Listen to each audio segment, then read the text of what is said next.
I would have to say that it's a pretty badass feeling because people come in with things that they have in mind, things that are really important to them. But for the ones that actually put a lot of thought into it and want to document a certain event in their life, it's really cool because at the end of it, you've given them something that they can walk away with and carry for the rest of their life, and you're responsible for that.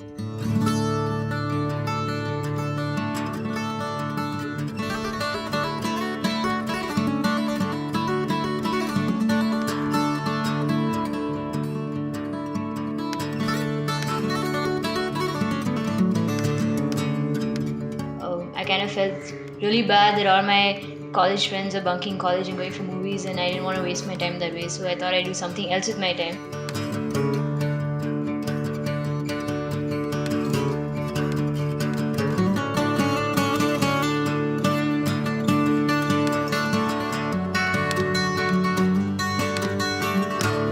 So it all started with my story. It's I used to do animation, and then the recession had hit. So there was quite a few weeks and close to a month that I was just sitting at home and didn't have much to do.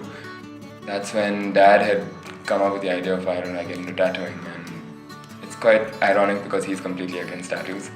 But I've been lucky that way. Like my parents have always been the types who say if you have something that you're good at and you can do something with it, pursue it. So I got lucky that way, and they weren't really the get into engineering or doctoring or stuff like that. I picked up tattooing as a profession because there wasn't any other girl that really did it in Bangalore, and there wasn't someone who put art into it. It was mainly people who just got designs off Google and then didn't really put their heart into it, and they didn't really push for original designs. And I thought it would be really interesting that there was a girl in Bangalore specializing in this, especially since people didn't like the fact that girls had tattoos to begin with. And I thought it was kind of rebellious, and I thought it was kind of cool to be a female tattooer. And yeah, it worked out really well. People have it was difficult initially, but then people started appreciating how I still pushed for it towards the end. I didn't really give up because of any bad remarks or bad comments, and I didn't feel the pressure as such. I would say you have your very generic designs like the dragons, phoenixes, butterflies, dragonflies, fairies, pixies, things like that. Which and you'd see a lot of people, a lot of first-time tattoo enthusiasts, who come in with not so much of an idea what they want, but they want something because they just want to see what the whole thing is about, and like and quite a few of them are quite scared about it because, well, it is a needle in your skin, which isn't that bad. It just sounds really cool. But so a lot of them come in with the whole idea of let's get something small done so we know what it feels like, and then maybe later we'll go out. So they go with the safe route of things. So it's like I said, like most girls would get like a butterfly done or dragonfly, probably a date of something that means something to them. The style that I really enjoy right now is illustrative style that has elements that are derived from nature, say the organic designs, animals, skulls, bones, plants, flowers. I like that organic designs kind of go with your body more than say something extremely geometric or something mechanical. It's not particularly in these days in India, as in no one's really appreciating the style so much, but then abroad it's picked up quite a bit, and as with everything else, this trend will start here as well. So I'm just waiting for the right time for the right clients to come and say, okay, we want like a sleeve full of flowers, or like a fox running across my shoulders or something. But I really enjoy working with nature inspired designs. Right now I have about 11 tattoos, and each one does have a meaning to it. Like some are game inspired because I like video games.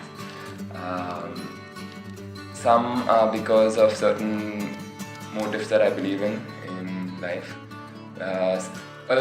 Quite a few of my tattoos, actually, if you look at where I got the inspiration for it from, was from, like, say, an anime show that I watched, or probably a game that I played. But it's not just because of that, it's because of the underlying fact of where they got it from as well.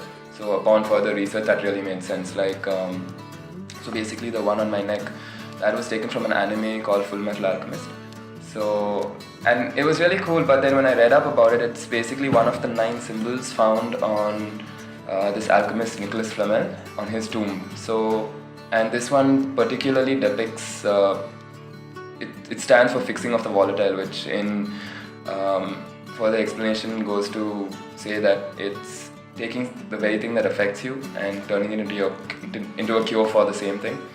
The tattoo that I have right here,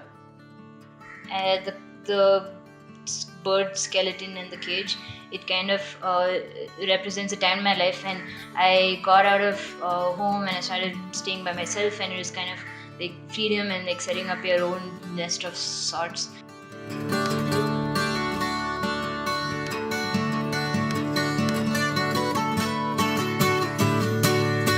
For some reason, a lot of the general public seem to assume that if you have tattoos that you're a junkie or you're wasting your life away and you're not doing anything productive with it. And yeah, and even right now there are quite a few people who, once they find out I'm a tattoo artist and if they've heard of the studio and they've seen the work, then they're like, okay, so it's really nice. But it gets to that point where you have to prove that, so you need to like show it to them and you have to say, okay, so I am a tattoo artist, but this is my work, and you have to see it, and then they're like, okay, so it's pretty cool.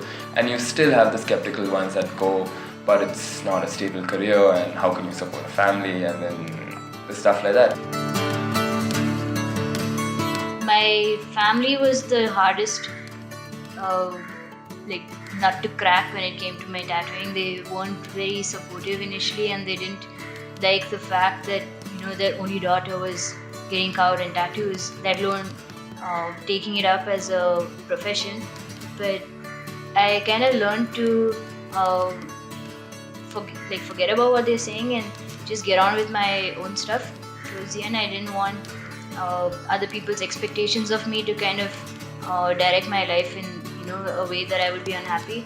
I had a lot of problems with all my tattoos that are visible because they would say things like, "Oh, how you get a job? Or who's gonna marry you?" and things like that society just like pressurizes you with. What are you gonna do about it? There's only so much you can, and at the end of the day, I don't think we should really be judged by what we do or what we have, because just because I have tattoos doesn't make me a bad person or doesn't make me somebody who's throwing his life away. I tend to treat them with a lot of respect. I tend to be very polite. Sum it all up, I guess at the end of it, you either come around or you don't. Make sure that they're comfortable, and then in the end of the day, I send them off with the "Have a nice day, sir." I guess I'll just have to say, have a nice day, sir.